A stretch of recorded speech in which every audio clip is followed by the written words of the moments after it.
Really? They do, lights go off. Nice. Yeah. Yeah, it's the special part of the closet, I thought, oh, that thing. Yeah. There's my ties and sand. Nope. Okay, Shelley, are we live? We're live. Okay, well, welcome to our distinguished guest on the internet. And today is the May 23rd version of the Downtown Advisory Board. So welcome, and let's start with our call to order. Myself, I'm here. Kirk Sund. Here. Alan Pollitt. Here. Charles Weathers. Not here. Rory McManus. Here. Ryan Fechtel. Here. Sarah No. Here. Kiana Chase. Here. Lori Miller. Here. And Ernesto Toskovich. Not here. Moving forward to agenda item number 3, the approval of our agenda. Approve it. Second. And if there's no further discussion, all those in favor of the approval of our agenda say aye. Aye. Those not, nay. Motion carries. Moving forward to agenda item number 4, the approval of our minutes from our April 25th meeting. I'll move to approve those. Second. Lori, thank you, Lori. If there's no further discussion, all those in favor of the approving the minutes from our April 25th meeting, say aye. Aye. Those not, nay. Motion carries. Agenda item number 5, public comment. Do we have anyone from the public today wishing to comment? It appears we do not.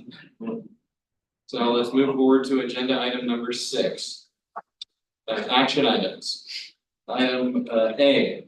Does the Downtown Advisory Board recommend the redevelopment goals to the Urban Renewal Agency for North Block 45?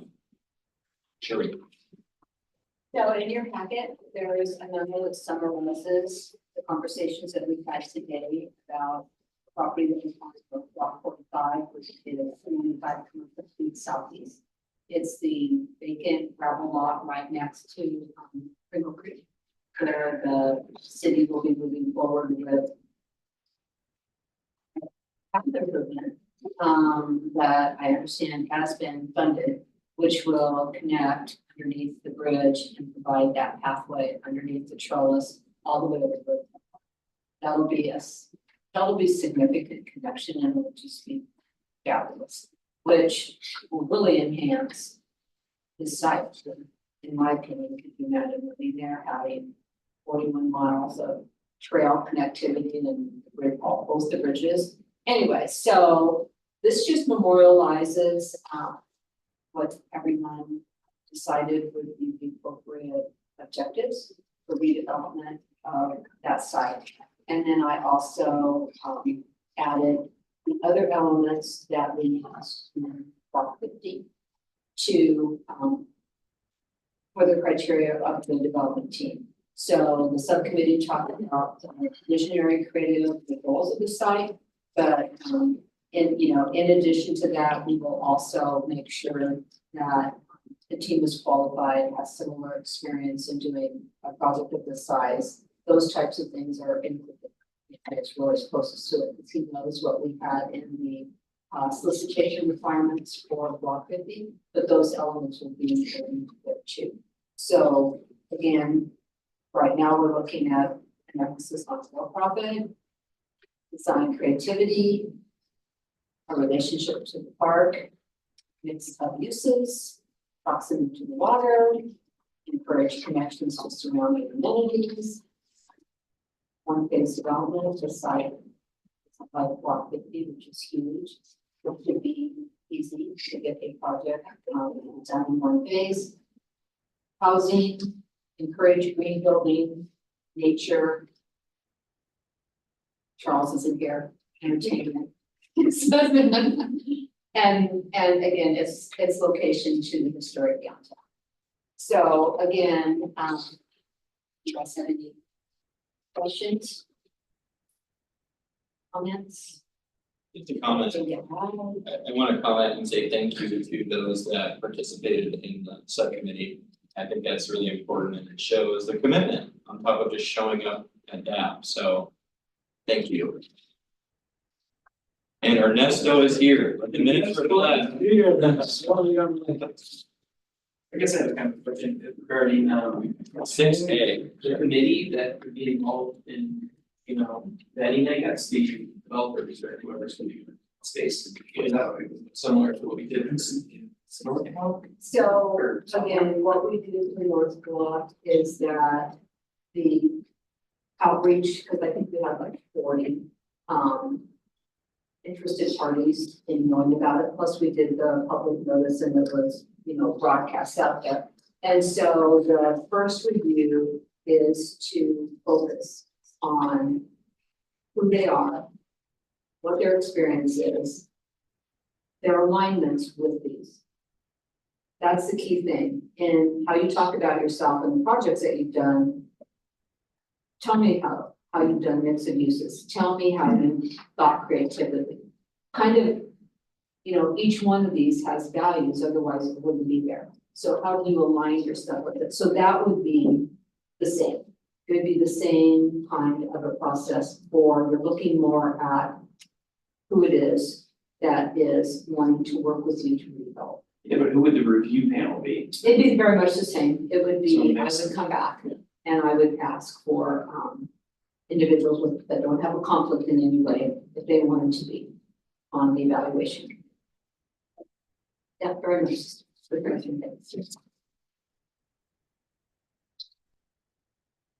Anything else?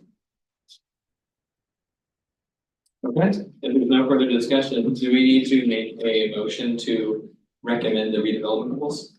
Yes, because then all that will be included.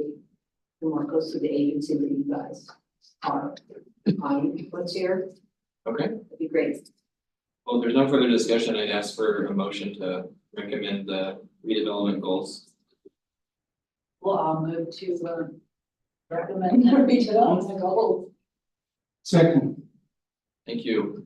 So if there's no further discussion, all those in favor of the Downtown Advisory Board recommending the redevelopment goals to the Urban Renewal Agency for North Block 45, say aye. Aye. Those not, nay. Motion carries. Wonderful. Thank you, subcommittee members. Moving forward to agenda item 6B, does the Downtown Advisory Board recommend the criteria for opportunity purchases in the Riverfront Downtown Urban Renewal Area? And this is on the next page in your packet. So, Sherry, That is Shelley.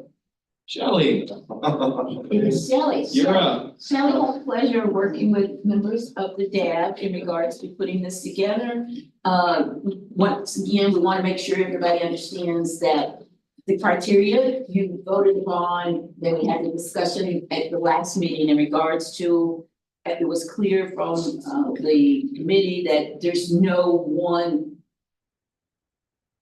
criteria that will outweigh any of the other criteria, that it's a site by site, looking at here are the broad parameters, and that the DAB and staff will use these in evaluating some potential opportunities, but there are no opportunities that are under conversation right now. But this is for future purchases that may come up and may meet some of these guidelines. Of course, at the end of the day, final decisions are made by the agency board. But this will be helpful in them, after we'll bring it to you all, and then it will go to the agency board. But this is what the committee had, and if any committee members want to expound or expand on any of those characteristics that you discussed previously, I think this would be the time to do it. In the past, have we sent somebody from DAB to the agency board to fill in any of the gaps or Q&A? Or did we just pass up the memo and let it sit with them? The memo is what notes. Okay, It's, if we want action, then it's an official staff report. And depending on what the topic is, people have come and said we support staff's recommendation. Like if AJ were here right now talking about Forge, we did a grant exception to help incentivize that redevelopment. I would have outreached and said, hey, on this night, it would be great if you would come and speak and answer questions on your project. Maybe from them than it does from me. So, but if it's just information, then it's just information. Again, anybody can come and speak to anything at any agency, board, or council, you just have to sign up.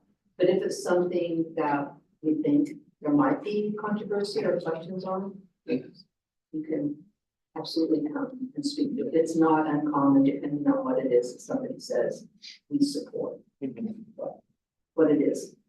This one's a little different than North Block 45 because we went in front of the agency board in 2015 when we had these opportunities like where COES is and like where UGM is. We had identified some sites and we wanted to make sure that we didn't put council in a position of awkwardness because people thought we were targeting or looking at properties before we should be doing it. So we went to them and said, these were the properties we would like direction from you for us to contact those property owners to see if they're interested. This is different because we don't have a list of projects like we had the last time. We're doing this because one of the board members here, when we did the budget, said we have a lot of money in opportunity purchases. What is our role and how do we help get that out the door? Sure, thank you. And I thought that that was a really good question. Absolutely. Because prior to ever having that in our budget, so many sites became available that we didn't have any money, we weren't prepared, that were very strategic to take advantage of, try to help with having something catalytic. So again, this probably, haven't thought it through, I don't know if this would be an action item versus just reconnecting back with the agency board, letting them know that when we did this with them in 2015, we revisited, we take a lot of what they gave us for suggestions then, what they wanted us to think about, we will continue to think about. So this one's a little trickier, where North Block 45, it's the first time they're gonna see that criteria, where this is kind of a refresher. Does that make sense? Does anybody have, okay. So, Okay. Has the city ever, line item 1, has the city tried to provide incentives to empty building owners or empty land owners to move them? And by incentive, I mean penalties for not doing them. we have changed our grant program and the criteria many times over the years based on the needs that we're seeing on underutilized blighted sites. In the beginning, it was $15,000 to do a awning, where today you can get up to $715,000, and we changed the types of projects that would be eligible. We never had adaptive reuse. That would not have been an objective in the past. The board changed it. We added it because we knew we had properties like Liberty Plaza, Yeah. Pennies. They would never have met the exception criteria. Mhm. So we do think through when we have grants, what type of building would be able to use that program? And if it doesn't work, I'm thinking more, you have an empty building for years, it stands there, whatever they do with it, right? Taxing those empty buildings more than others because they're not contributing to the society. So I'm not thinking in terms of giving them grants, but tax them more so they can move on, sell them or do something. so we had a conversation earlier with the board. It's on. Staff was looking at it. We talked about, is it time for us to take a look at working on codes that address buildings that have been vacant for a certain period of time? Staff has already been working on that. We've already had a meeting with staff from planning and from historic. Because, yes, I've been here 23 years. There is a building that has never had a tenant in it for 23 years. There is no, and we've been looking at what other communities have in place, and they have requirements where you have to put a plan, you have to file a vacant building, and then depending on what you want to put for parameters, you could get fined, and those fines go up.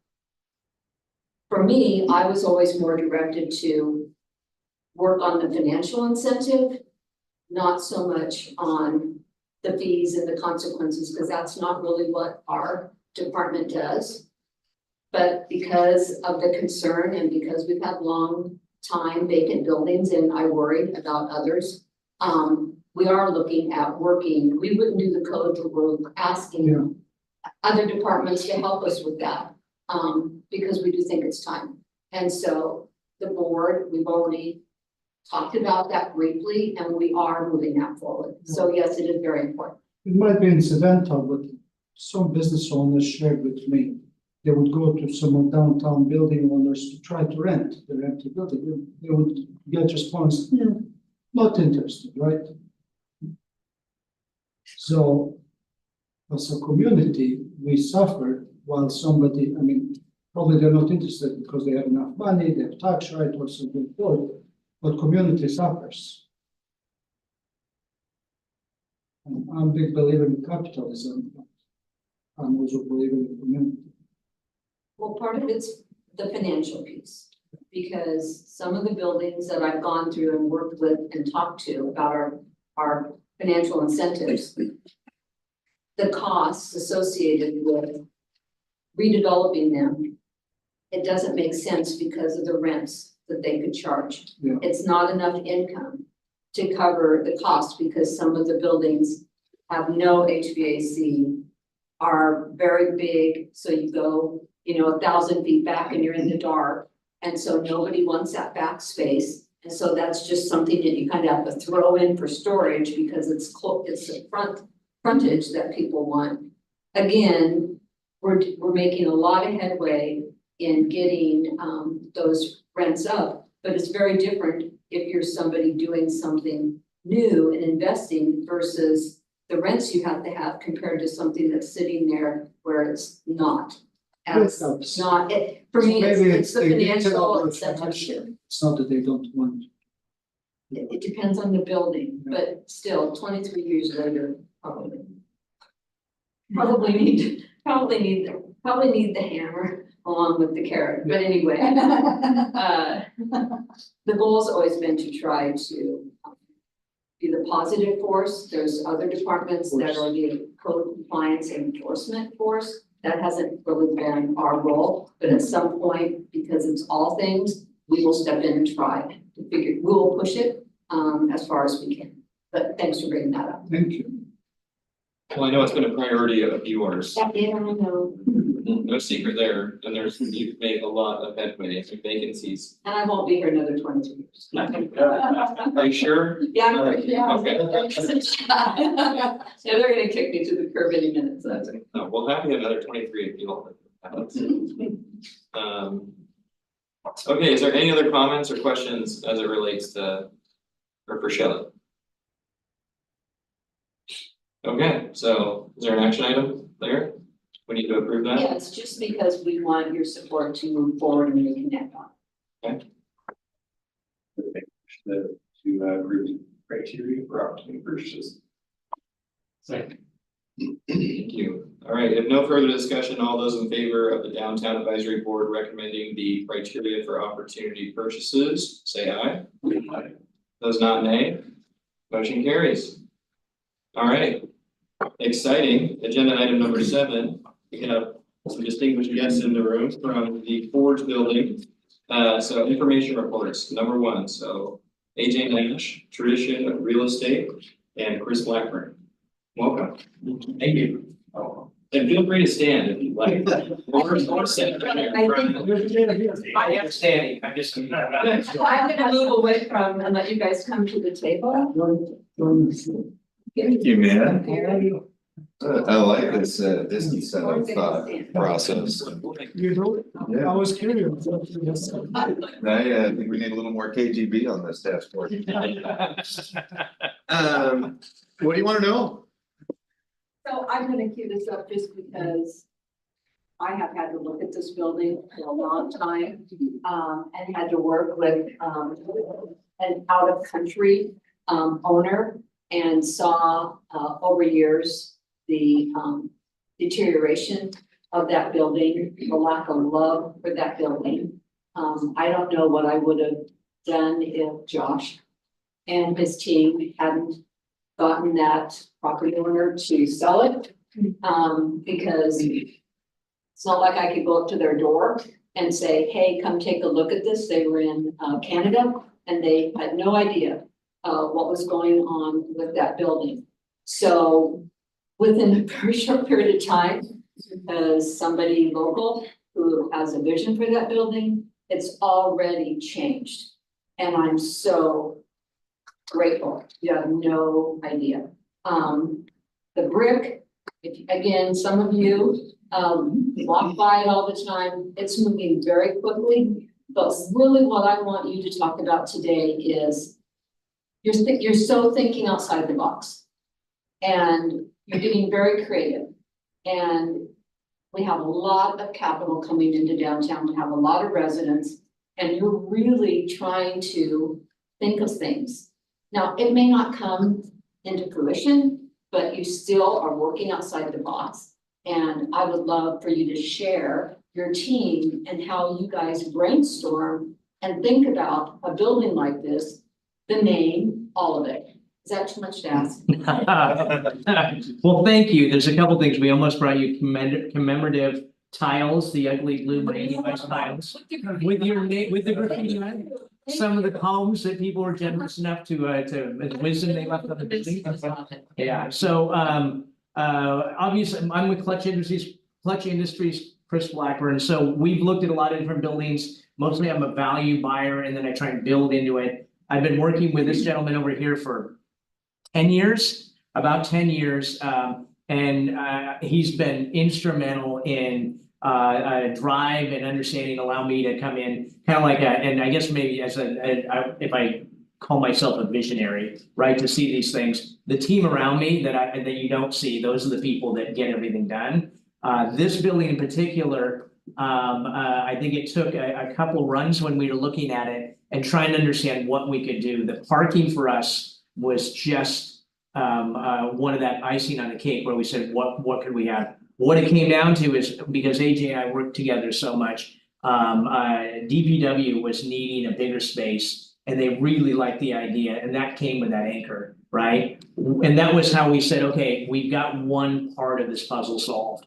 And we were excited about that. And then from that point, it was trying to figure out what we could do with those next levels. And we have the challenge of JCPenney's right next door, right? I'm in contact with that owner. They want to do something, right? And they have nowhere the vision this man has, right? That helps put it all together. But what we have currently, as far as we're going, we're excited. And I don't know, you've probably seen the plan. We're calling that whole second floor with it. Have you announced your? Not yet, Okay, so I but don't want to bring that up. Okay. I might go back and forth with ping pong. Do you mind if I hop in and then No, hand it back to go you? run. Okay, so I want to help maybe this group understand the process from start to finish. So we get excited. We have friends, DPW, that say we have a solution. We've got a 15,000 square foot tenant at the time. And we have 75,000 square feet or 70,000 square feet to solve. And then I go to Chris and say, hey, don't worry about it. We'll solve a little bit more. It's totally fine. And Chris is the best partner because he, I mean, we've grown into this over time, but he takes bigger risks without the data. So we go under contract. We're trying to solve a little bit more. And it's not really coming together. And we get to August of last year and Chris is like, I don't know. I think the homeless issue is too much. So we almost backed away because of the transient and homeless issue. And you got a guy that's got, 15 acres just over where JK Carpets is, 17 acres in West Salem, just over the bridge, Sprague, He and his brother are Salem through and through. And he is almost backing away because of this. And so we had a heart to heart at that time. And I think the conversation was, well, I'm not gonna sign up to solving everything in Salem right now, but maybe it's worth the risk to try. And so that was a big pivotal moment where we were discussing, is it worth investing in Salem or not? And we're still, I think, having flashbacks of should we have done this, should we have done this, but I think the plan is coming together. And so what happens at that stage is we put it on the market and we try to tell the world, bring your ideas. And every world has a different idea, but when they come in, I was touring people with entertainment uses, kind of fun, exciting uses through the second floor, and they said, we like it, but we just can't do it until we know what's going on the first floor. I bring in first floor tenants and they're like, yeah, I know you tell us that there's a third floor tenant, but we can't do it till we know what's going on the second. So everyone's worried about what their neighbors are doing. No one wants to commit to being the first one in. Everyone says, once you get this 70% lease, call me, I'm your last 30%. Right? And so move forward into the fall, and our normal jockey is, well, haven't you got that thing leased yet? And I was like, oh, no, but what's our vision for the outside? And so we just rattle back and forth and wrestle, kind of like brothers, figuratively and almost, we get red in the face at times, but we're passionate about how do we create a vision. And so in this, we say, great, this upper floor is not something that's exciting to Salem. It's exciting to a spreadsheet. It's exciting to an investor. And then we started to rethink, how do we take a city back?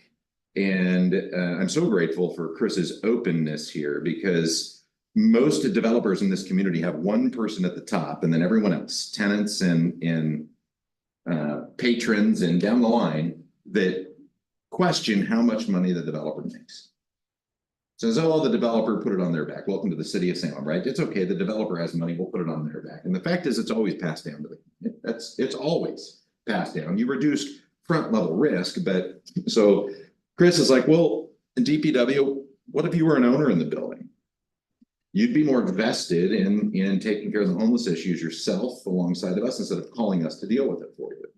So then we took that concept to the rest of the building and we said, what if we offered anchor tenants ownership opportunities? What if half of this building was owned by the tenants or the community and the other half was owned by a developer? What if Chris could put himself in a position where he might even be minority from a monetary standpoint, but still have the management control, meaning it still needs dad, if you will, to make tough decisions. It still needs someone that is willing to upset people and make them mad, but to do the right thing for the collective group, not for the individual personal interest. And so from that standpoint, we brought this to the market as a syndicated investment and we got pretty good feedback. So we raised a couple $1 million pretty quickly from the community, from people like the service providers, the contractor, the broker. We're all vested now as owners. And so I think the brilliance in the plan that Chris has allowed as a structure is he's like, sure, I'll let you take the risk. Then when I'm crying, you can feel some of my pain. It's not all just let me write the check. And so it's important that you know that, though, because then when we start looking at this, Chris and I are going back and forth saying, well, how do we just pick something for the second floor? Because the first floor needs a second floor use. And that's where we listened to the marketplace. We listened to other good ideas, such as the 45th parallel, right? The 17 small salons that went in there. There's salon infrastructure here, and we say, great, what does this have that other downtown doesn't? It has second floor access. We need to make the parking garage a feature. We need to make it more safe. We can't have regular thefts going on in that parking garage every day. That's a thing that's heavy on our mind right now. How do we solve that? That's connected to the bridge, right? That's connected to the bridge. How do we get the elevator to not smell like urine? How do we get feces off our windows every day? But those are things that I think with pressure, you push people out. And so I think the concept we've taken is not how do we increase security, but how do we increase foot traffic? How do we bring so much energy here that the human positivity pushes people out, not the security force? So the second floor Beauty Collective was a vision because we knew we had enough pent up demand that it would solve a portion of the building. And then I'll break to you today a portion of what we've got committed, but I started thinking what would be the ideal use? What does Salem need? With Chris and a select team, we meet once a week.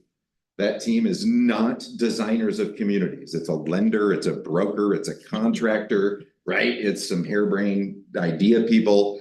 And Chris does a good job of saying, how do we get a voice that's not a man in the room, please? And that's not meant to be a gender anything. It's just meant we have 5 dudes at a table. And so we've brought in our land use planner, Brittany Randall, who's full of opinions, full of ideas.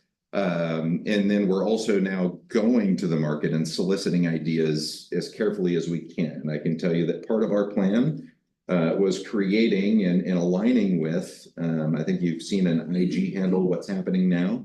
That was born from how do we get feedback? So we're hiring people to go to the community and get feedback for us that is not, you know, the developer says, do we choose green or do we choose red, right? We don't want that. We want, what do you want here? What restaurant should be in town? What use should be in town? And so what stemmed from that is the old Thai Orchid was a tough space. We said, wow, wouldn't it be interesting if there was a venue that was curated specifically with all feminine features? Let's put the best women's bathroom in Salem as a starting point. Let's then have the chairs, the colors, the decor, the glassware, the silverware. Let's have everything be built for a woman. Men can go in there and have fun. That's great, you know, but let's make sure that the mocktail menu is the same size as the cocktail menu, that the flower in the drink with the sugared rim, you don't know if she's pregnant or not because it's clearly an alcoholic drink, or is it? Why? Because they look the same.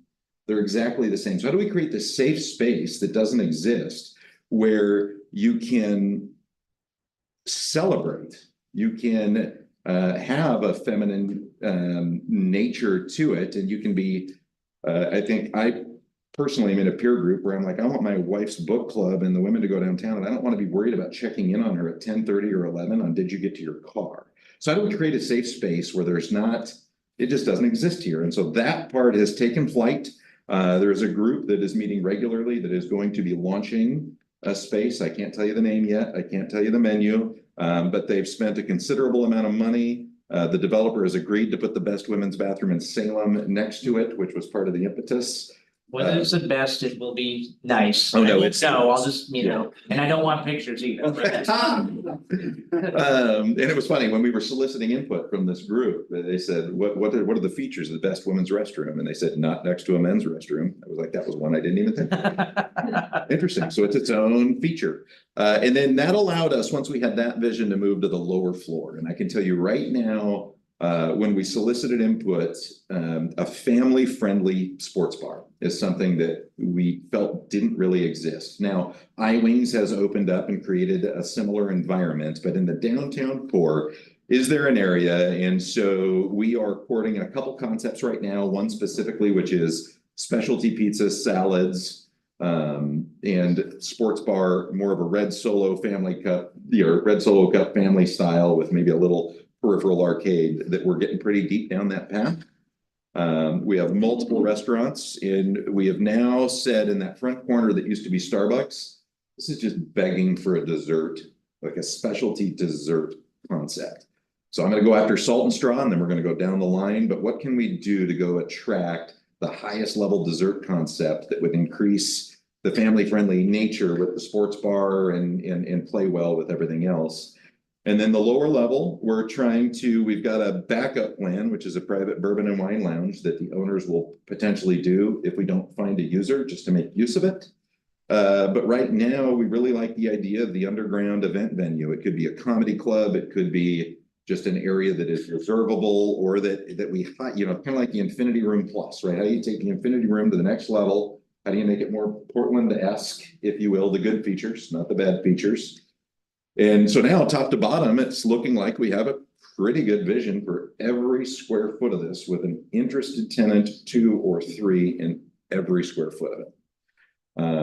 We are, and I think it's okay to say this, in conversations with Cozy to open up so that their only access point isn't through the alley, so that the buildings bleed together back and forth.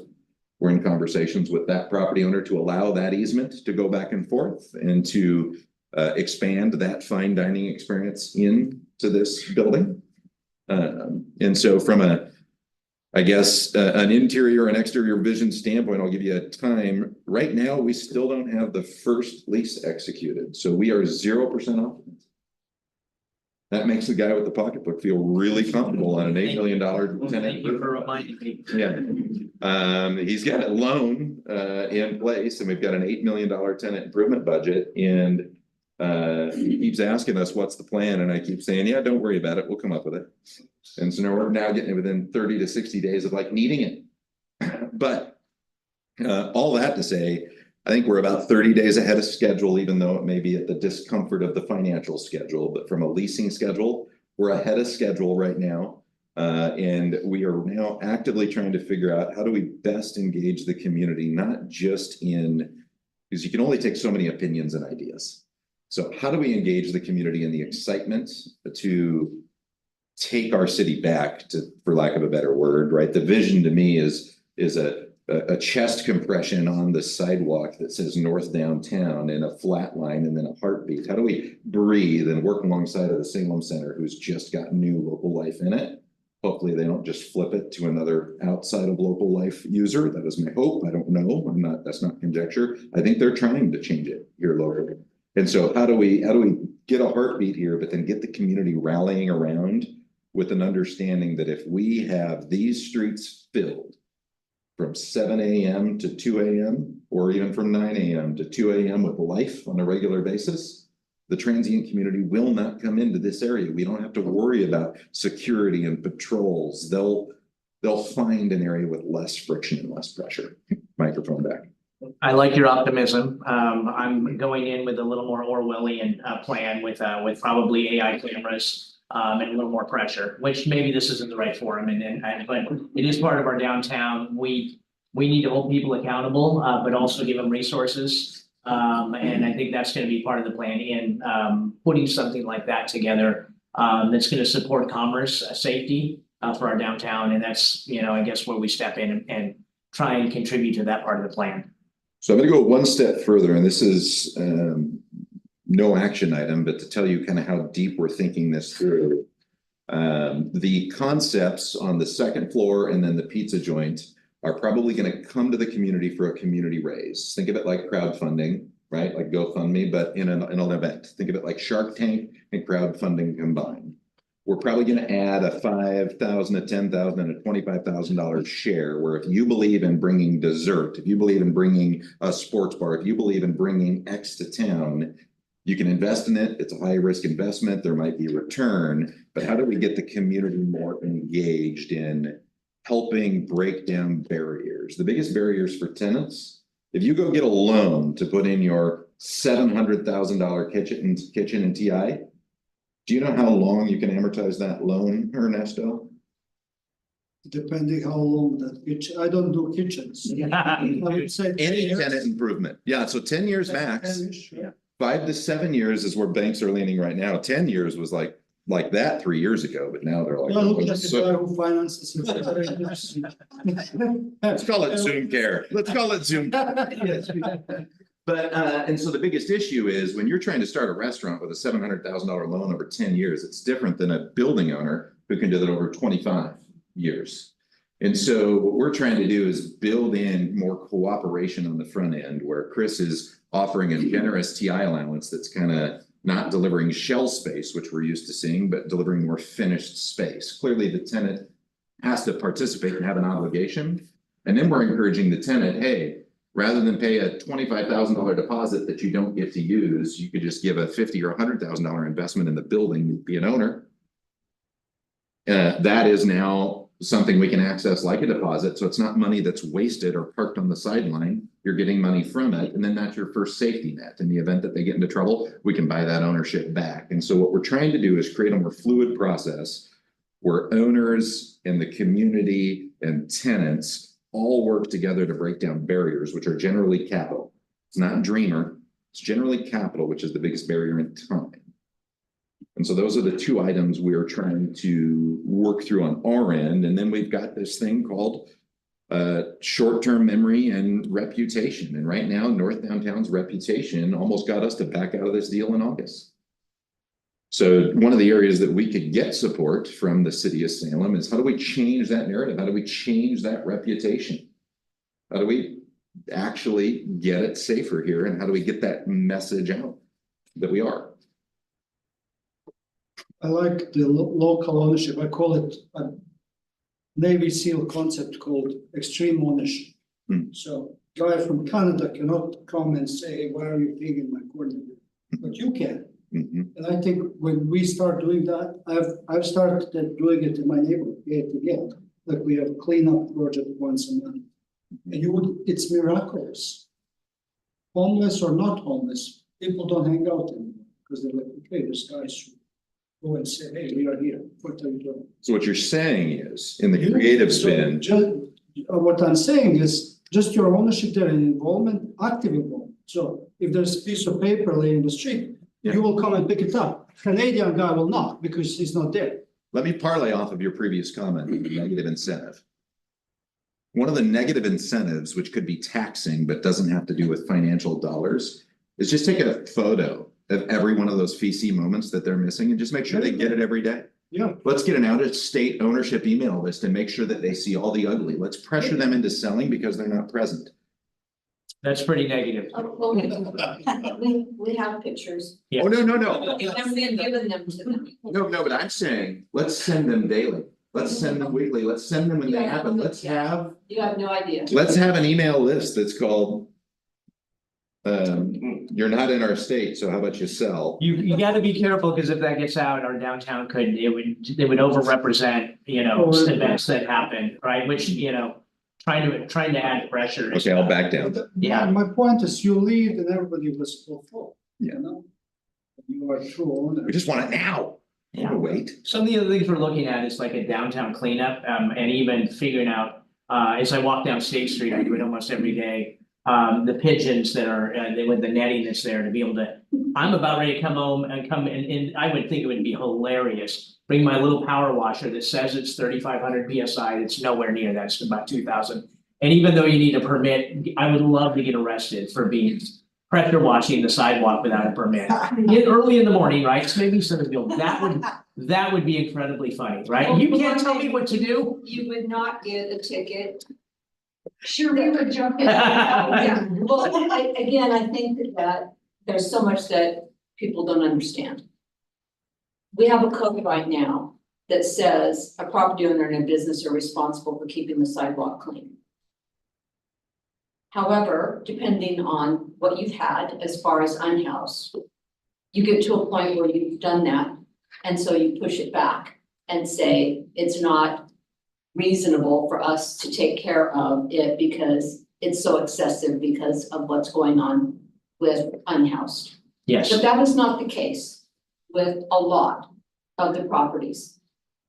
But with the exception of two, I don't see regular power washing. I don't even see sweeping. I know, yeah. And I don't know, and that's why this conversation, and I appreciate what you're saying, it will need to be bigger because it will need everybody to try to make why I don't see people sweeping in the morning and picking up the stuff, especially food. I would never not have it perfectly clean. And that's not feces. I'm just saying normal.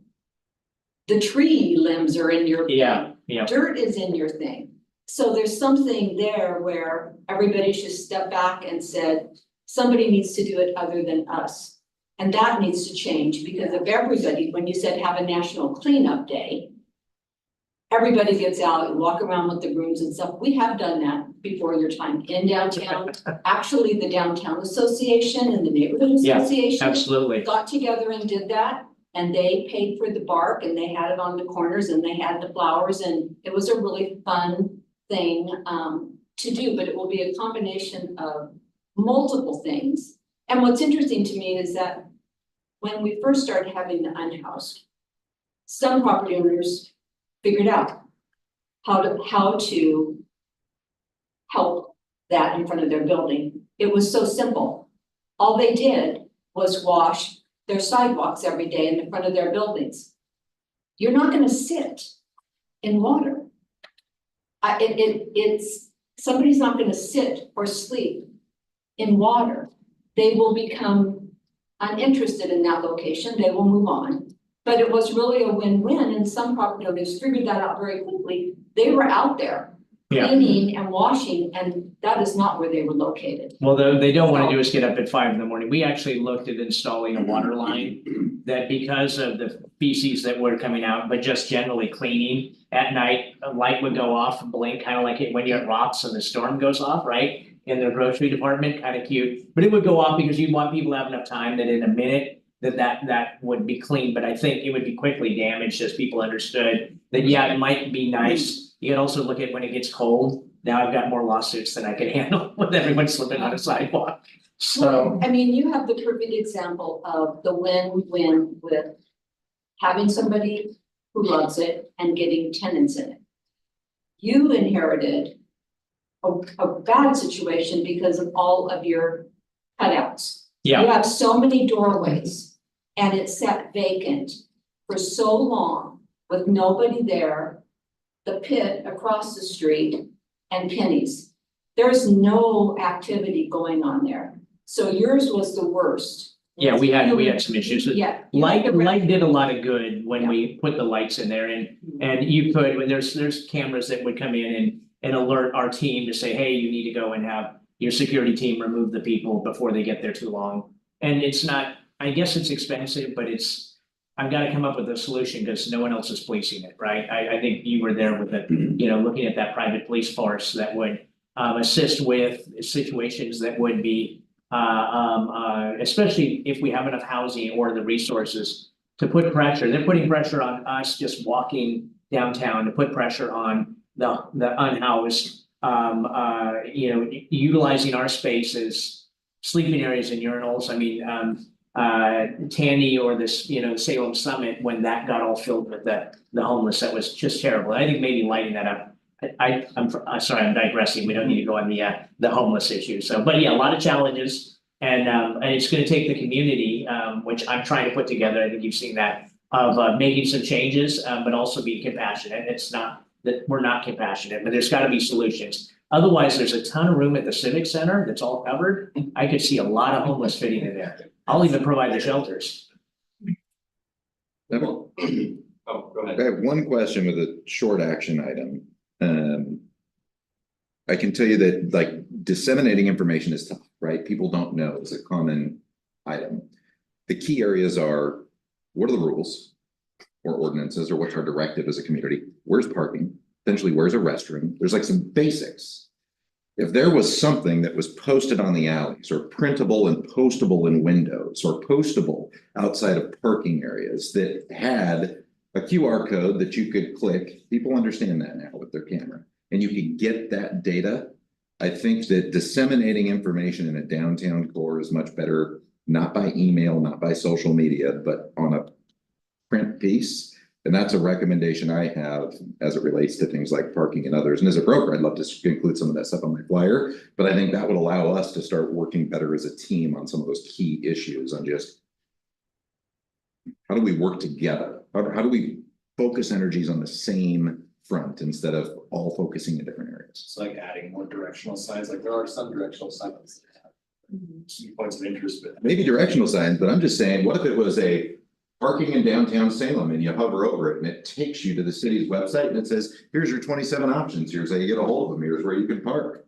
What if it said just, what is the downtown ordinance, and you hover over it, here's your QR code, and you click it, you can update it, you can adjust it, you can change it. This is just I'll put it in the windows of everything that he owns.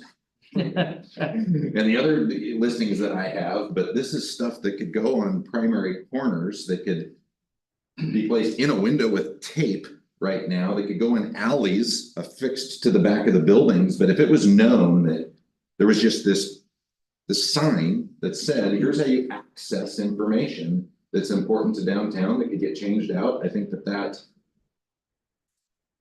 I deal a lot in the space of motivating people, finding business owners, finding businesses, finding real estate.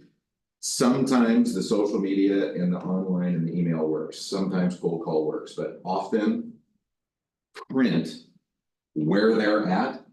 It's like my kid in the morning, like I gotta put a sign outside that says pick up your laundry. He doesn't know to look at the laundry and pick it up, but if there's a sign that says pick up your laundry, he's fine. So how do we put that sign in front of Salem's face in 60 places? Simple, for anyways, just an idea.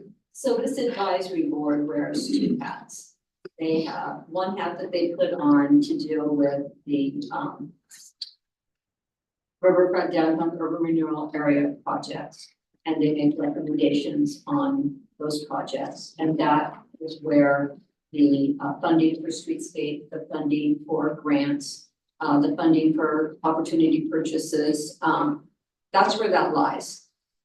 They take that hat off and they put the hat on in regards to the downtown parking fund.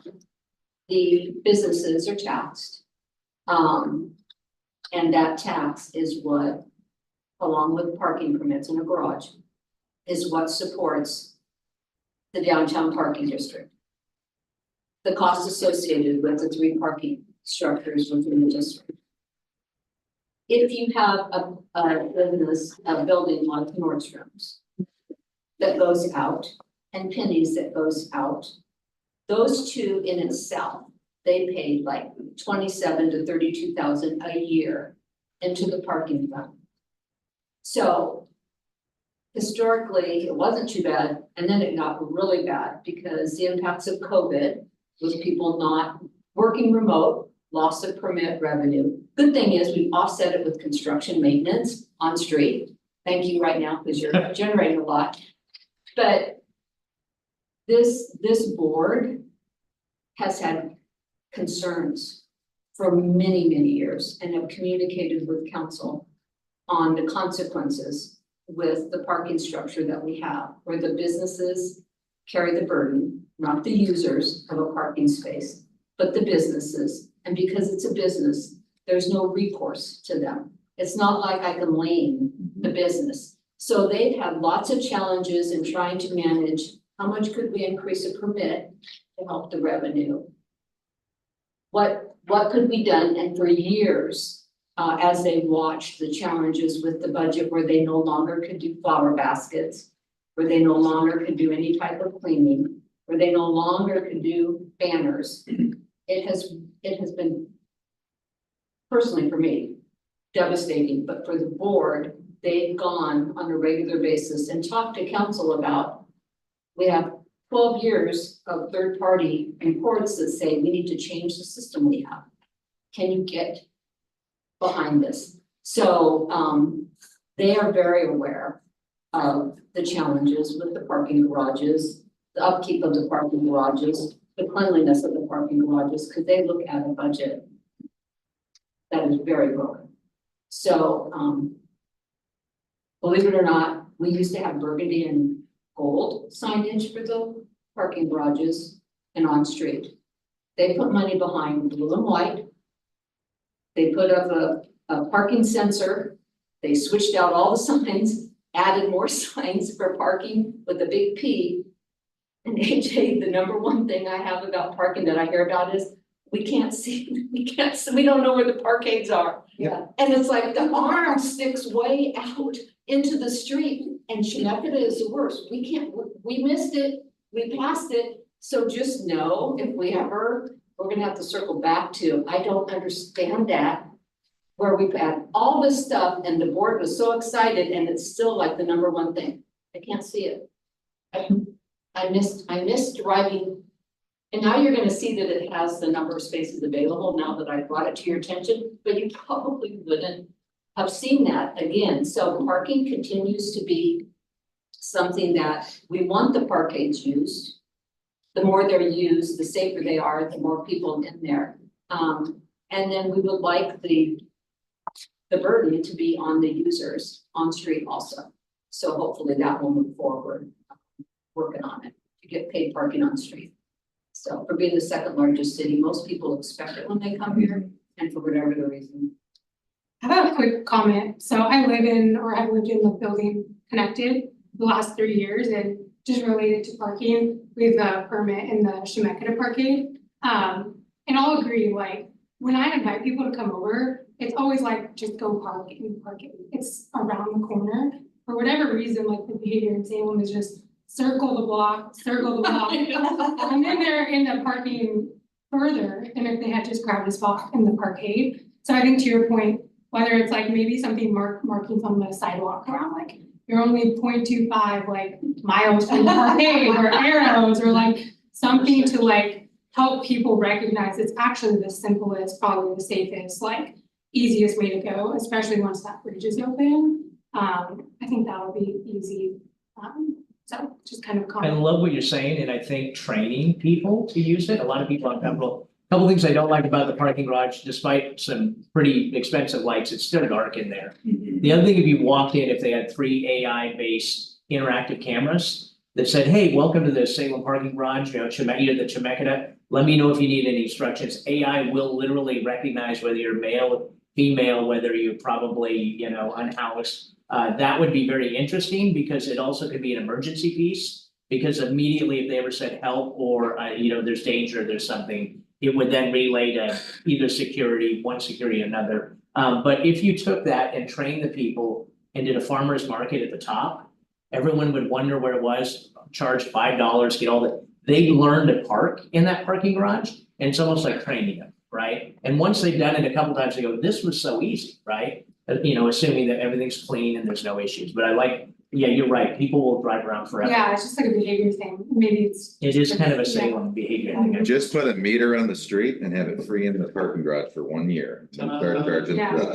like literally Salem is so cheap, they'll do it. It will remain free for Nice. customers in the parking garage when on street, performance based. But when I go to Portland, just to be frank, I plan to pay for parking. I don't care if I'm a customer or not. Yeah, Of course. In this, and I understand that we're not Portland right now, but I can tell you that our downtown, because of growing into those streets, because of the shrinking, because of the loss of parking, because of the kitchens moving out. There's a lot of people that use downtown that just want the certainty and they don't care about paying that $6. They really don't.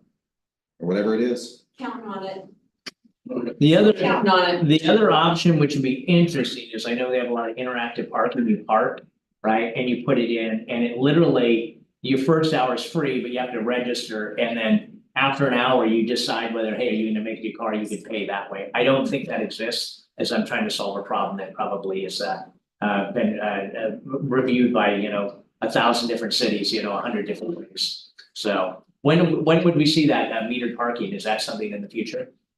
It's underway, Okay, it's underway. May I share? First off, thank you for the presentation. For me, it's very refreshing, if I'm being honest, to just hear the momentum with it. I think I've seen and been a part of many meetings in the downtown area that have that same just monotone, like, am I really getting anything out of it, meeting? And just the focus on putting your money where your mouth is, it kind of, I don't think the pandemic helped with this mentality, but there's a lot of downtown community, not just owners, but families that come here that either expect it to be done or they're just exhausted of trying. And I think having the project to be able to say, I want to do this, be the first or try something different, try something new is gonna be appealing to other people, or at least I hope it will. Because there's this it's just an attitude, it's a mentality where people don't want to be invested in their community anymore, because they're tired of it. Or again, they just expect somebody else to do it for them. To add to Shelley, or to what Sherry was mentioning before, the mentality of also, well, if nobody else is doing it, I'm not gonna do it either. It sucks to be around that sometimes, it will suck that oxygen out of the room. So I commend it. I think you will find a lot of supportive people out there because they're kind of waiting for it. I think it's, again, just very refreshing to hear it. I feel like people need a kick in the rear sometimes to just kind of get things going and see other people doing it too, so that they want to be a part of it. As far as the signs go, guys, I work in a place where I have a pole that says trash and people won't put trash in there. I know, I get it, but I think it's the approach on how you do it. You talk about training people, you have to educate them. Sometimes you gotta handhold somebody and tell them, go and do this. the downtown community also, because you live here, you work here, people don't tell people or recommend people go park in the parkade because they don't like it themselves. So they're not advocating, we're not advocating for it now. We have to create that, the safety and all the things that we talked about so that people can get excited about it and keep doing it. The more people do it, the more other people will come and join them. But the downtown community doesn't like it. They've always complained about it. It's always been an issue repeatedly for many things, all the parkades, same thing. And people down in downtown would never recommend it. So it's getting out there and advocating for it, telling them this is something new, this is a sign, literally taking people there, doing video tours, like just getting them involved and excited about it so that they would recommend it to other people. If we don't believe in it and we're at the core of it, why would anybody else? So kudos, I think it's great. I know you have a lot more work ahead of you and it's a lot of pressure to put on yourselves, but you didn't want to be doing this a couple of months ago. So I commend it. I think it's great. And I hope that any other meeting that you're walking to, people are taking that and embracing it and hopefully wanting to do something about it, not just, I don't know, put your money where your mouth is, I think. We're So, trying, it is. Thank you. To the end of it, I just want to say thank you. It was very refreshing and I wish you a lot of luck with it. Well, I don't think I'd wanna say you're welcome yet, because we're not there yet, so hopefully in a year, we can say, you're welcome. It is interesting, that area with the change in ownership of Salem Center, and J.C. Penney's hovering with an amazing amount of parking. Because that's a big issue for a lot of people. I mean, what could that be to drive life down there? We've got a couple ideas. It's, if my wallet wasn't empty, I would be eyeballing that as well. And of course we do, you always can dream, so that is an opportunity to really change that whole downtown. I'm excited. I've been told some really neat things could be happening at Salem Center. And they wouldn't tell me what, and so could that be, I've got a couple ideas, but it would be neat to bring that life back, bring some other new companies in there that really start connecting the community, so. So AJ, piano bar, love the piano bar. Can you put wood floor down in that underneath area and then all the people that want to roller skate and Oaks Park, they use their pavilion and they do dance classes in there. They get to think outside the box. So, can we have paint? I'm writing notes. Paint and Pinot, can't put the bakery in. Oh, we could, You are gonna be- in the Sky Bridge. You are gonna be excited about the second level concept because it's gonna capture a lot of what you're saying right now. And more. I do have a 15,000 square foot space in West Salem that would make an amazing roller rink. Not Oaks Park like, People want to use the parkade all the time for that, and it's not something that you can use it for, but there is several groups that are big time into. yeah, it's, With all those families and other groups. no, I love the idea because it's one of the few things you can see kids do. They'll do it for an hour and no one's telling them they're exercising.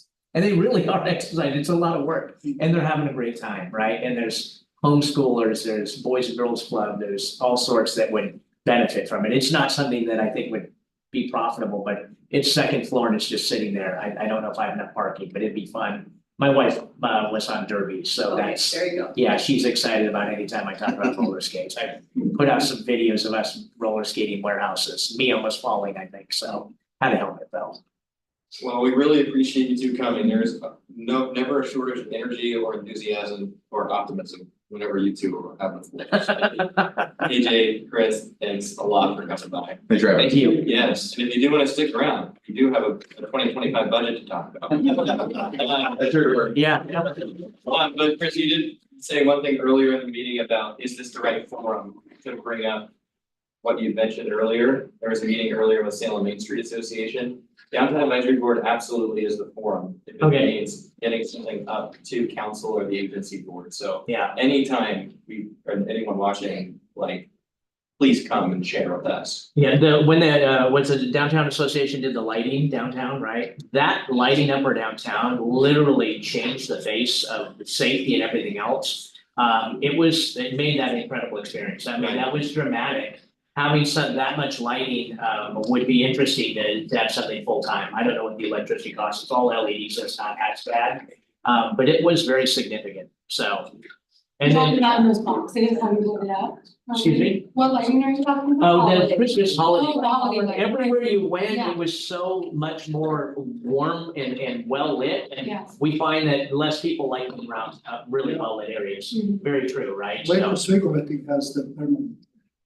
And it works. yeah, the bistro It lighting, doesn't cost much, it's LED. even if we lit that parking garage with more lighting, so safety, right? People feeling safe, so good lighting. That AI introduction, it's coming, I've got AI on my phone, I can talk to, I named her Athena, right? She helps me, but it's ChatGPT 4.omega or I think it's 4.0, and it's able to analyze all the data in this room. It can tell you every name tag, it can tell you who they thought this was, it'd probably say this was some kind of, government-based meeting. It's pretty amazing what it can do with very little processing power, but we'll talk about it more. Thank you guys for your time. Yeah, Thank you. so much. Thanks, good to see you. Sir. You guys. Okay. Exciting. Yeah, that's they've got their work cut out for them, that's for sure. That's what it takes, a lot of energy and capital. And Sarah, those are awesome thoughts, that was really encouraging too. I think it's so important that I'm here to do. Yeah. Because some of those rooms are echo chambers and development's hard. Development's hard, and attracting businesses and tenants is even harder. That's a huge. It is a big building Very. and it is speculative, so good on. It will be transformative for downtown. So we have about 20 minutes remaining and we have, before we adjourn, we have to talk about our 2025 budget, so sure. Actually, I'm 3 minutes or less on this. I put it on here when I did the agenda weeks back, when we were big time into the budget discussions, because one of the recommendations from the budget committee was increasing parking permit revenue, in the parking fund by $79,000. And so, lots of things were out there. Everybody was looking at everything. And I think when we looked at what that would have equated to as far as if you could for a permit, it was like $9, which was a weird amount because they weren't looking at how much would a permit go up. They were just looking at raise it $79,000. Anyway, it didn't get the votes to move through. So it's on here because I wanted to let you know that, because when we look at the parking fund, we're always looking at what we could do to raise the revenue too. And again, this is kind of that disconnect between how people, certain groups of people look at things and how others look at things. When we look at raising the permit revenue, we're looking at supply and demand. That's just how you look at it. How many permits are being sold at the price that it is? Is it heavily requested? And then maybe we can increase the price. If it's not used, increasing the price is probably gonna have them go the other way. Less people are gonna use it. So, Liberty Parkade, $78 a month, because that's a high demand parkade. If we raised it $9, would we lose people? Don't know. Marion and this one, that is not the case. We're not overly, people, it's not the demand for this one, in Marion especially. So again, when we talk about it during the budget season, that's how we approach it. How many permits are sold? What's the demand for it? Could we increase it? And there for a while, we were doing like $2, because we knew too much would probably go the negative way. But again, they were just looking at a dollar amount, which is a little bit different than how we look at it, but again, it didn't go through. I also know that at the last meeting, there was some comments about the amphitheater and getting Kathleen to come back. It's my understanding that everything that was on city manager's list, and I'm sorry, I don't have it, for things to be considered to be cut, none of that is happening. So if that's where you saw that, then it probably didn't happen because everything was saved in what was in that original list that the city manager. And so I guess we have a budget now that we'll be going through, but again, we'll see, because if things were preserved this year at some point, I suppose it would catch up and may not be able to be preserved going forward. But it was the parking piece, and that's why, but it went away before this meeting. So is that 3 minutes? little over. But it's okay, because this is very important. I have comments and stuff, but does anyone have any questions for Sheree? Anything she just said? I've got a question, are you able to give us an update on kind of the implementation process of paid parking, where that's at? Yes, I can do that. So, the implementation, you guys have asked for it, and council then is supportive of it. And so what we put in our budget under projects that support climate action plan, we put the money in there to be able to purchase the equipment, which is huge. Yeah. So we are working with a parking financial analysis third-party consultant to put together the financial structures and the type of funds that would need to be put in place. And at the same time, a communication consultant, because this won't be me speaking to it. It will be somebody other than me speaking to it. And that's based on just lessons learned. It's harder for people to understand what we're saying as non-experts, especially in a sensitive time where all the budgetary thing, I mean, the timing of this is tricky, Corey, I'm just being honest with you. And so we're being very thoughtful to how this goes out in our engagement piece, because we want to engage the community. But at the same time, we didn't want it to get mixed up in all of everything else. So it is moving forward.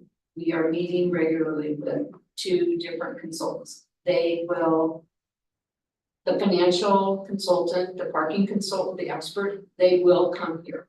They will give you a presentation, because we want you to be able to answer the questions and understand the modeling and the structure, because you've been close to the budget. You need to understand it. So they will be, that's part of their scope of work. When they get to the point where they have something that they can come in and discuss, they will be in there. So the next thing for the parking financial consultant is to meet with Josh, the city CFO. And again, you can understand, he's been tied up a lot, so we've been waiting in order to get in front of him, but that will be a huge kind of first step, because once he agrees to the kind of structure that we need to have for that type of a system, then everything will just kind of really quickly go through proper.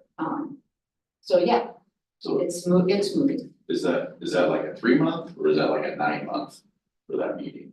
No, now that the budget has been approved, it's already scheduled. No, I mean, the consultant coming here for our, Oh, is that a 3-month or a 9-month? Can you ask me after we have the meeting with the CFO? Okay.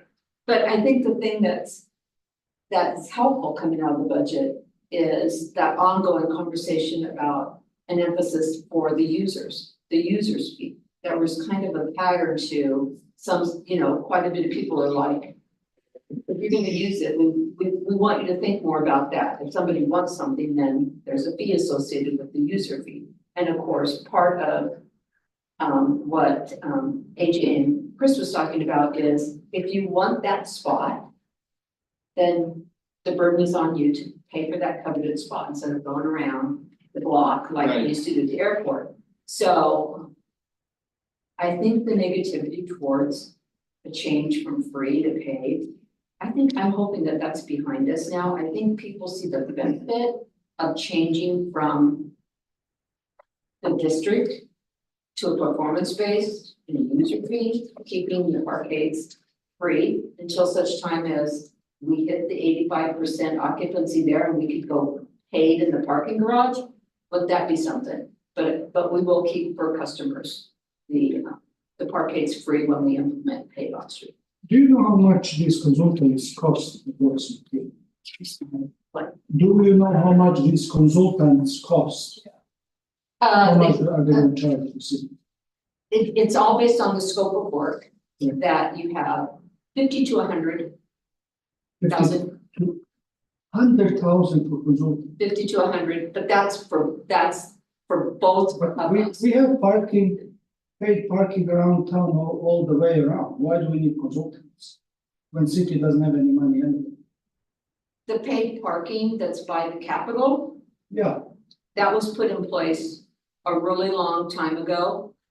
Downtown has a parking district, okay. and that's the difference. It was put in place by the vote of the people. Uh-huh. It's chapter 7. It's very specific. Again, the businesses are invoiced each year a tax based on the type of business that they are, the number of customers that they're gonna have, a whole bunch of things. And so to change downtown, which has been free, to go from free to paid, that's very different. Yeah. And we have tried, I've been here 23 years, 3 times, council has approved putting paid parking on street. How's it working for you? It's not there, because the last time we tried to do it, somebody stood on the corner with a picture of a meter saying, do you want to pay or do you want free? They wanted to take it to the vote of the people to never be able to put paid down here. An initiative petition, it's been blocked every time. Well, I think that's the problem. By the, I'm not a politician. But this is the problem of the city. Leaders. We get scared of a small extreme minority, like that guy who will go and everybody gets frozen. So we need to get away from that. We need to get away from that. We cannot be scared by small aggressive minority. End of my speech. And again, I don't I'm have- totally fine with you giving that speech to, I know, Again, to the city leaders. yes, Yeah. because they're the ones who Good make the point. decisions. And I apologize for. No, you don't, trust me, point. I understand that, because for staff, putting months and months of work into something that Yeah, the rug gets pulled out, I Yeah. understand what you're saying, yes. totally. And properly implemented, you know what's on the other side. Which is a budget that is healthy and you can say yes to more things. Again, it's been tried 3 times, so you can imagine for me this time, I'm taking everything that has happened along the way and trying to do everything to not have that happen again.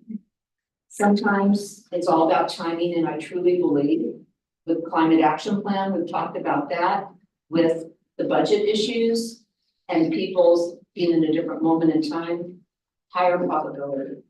And just so that you know, it would be license plate, not receipts, just to give you a heads up about that. But Sharina, if my tenants' employees wanna pay for on-street parking, All day, go for it. okay, that's what I wanna know. You know, just an idea. Feel free, Okay, want that money. I think Portland does a good job. Parking city, license based. By the way, city of Trieste, Italy does the same thing. So people figure it out. Parking city. Yeah. I love it. Your card is already there, your license plate is there, you just pick up the code, which zone, it's not even parking, which zone you're done. Yeah, it will be plate recognition, if we'll have to switch out the capital, because that would be confusing, because that's receipt. But the muni lot, you know, where we put, and what will happen back out here, that will be plate recognition. So again, we have some of that. Muni lot was our test lot, as you might recall. Cash cow. Yeah, and we'll put it back here, too, but it is. Again, the board has been very thoughtful and has been supportive and spoken about this for years. So, again, it's been my privilege to have that support, and we'll do the best we can moving it forward, but you will, Kirk. They will be coming here and they will be speaking, to the board. Your term won't be up yet. Sorry. And you can't leave until we have paid parking throughout. Oh, God. downtown. Are there any other questions for Sheree? We do have, a few more minutes. You had comments, you didn't get your Well, comments. Rory did make one of them, I did have a question about that, I'm gonna wait for anyone else, because maybe they're gonna get covered, I don't wanna do too much talking. Cause I can talk. Well, Sheree, how long does it take then to stop taxing the tenants for parking when that goes into effect? That's part of what that financial analysis will include. I mean, what I can say is that there's no way you can implement paid parking and think that you'll have everything you need. Well, that's what I'm saying. So they're right, There's and that, gonna be a big pushback. so again, you have to have, the tax will have to bridge it until it's sustainable. And that's why the analysis is being done, because we have the same question, because I've always been, if asked, because people distrust that the parking tax would go away. Right. You're just gonna hold on to the tax and you're gonna do the paid on street parking. Now, I might have to stay around longer because I am absolutely against that. I will fight that. That has never been whatever has been at all the situation. The goal was to replace an outdated model, a broken model with a system that will be successful and give us both enough to run all the structures and the resources, but have some money to bring back the benefits of that kind of a system. That's the goal. That's the goal. That's where it would fail, is if that tax stayed. That's where the downtown business community would be like, now you're double taxing us, so. No, I understand that. Yeah. That's why it would not be, it needs, when it goes out, when the information goes out, there has to be an answer to that question for people to understand the reason to continue to support it, seeing the end game. Absolutely. And presumably this consultant, well-paid consultant will develop a communication plan, an open house, an education seminar. So I would assume, Again, there's the communication piece, and then there's the parking expert, right, and they are. Mutually exclusive. Yes, but they will bring both of those things to the table. in shortish order, We just got through the budget, yep, elections, we're doing it. yeah, those elections.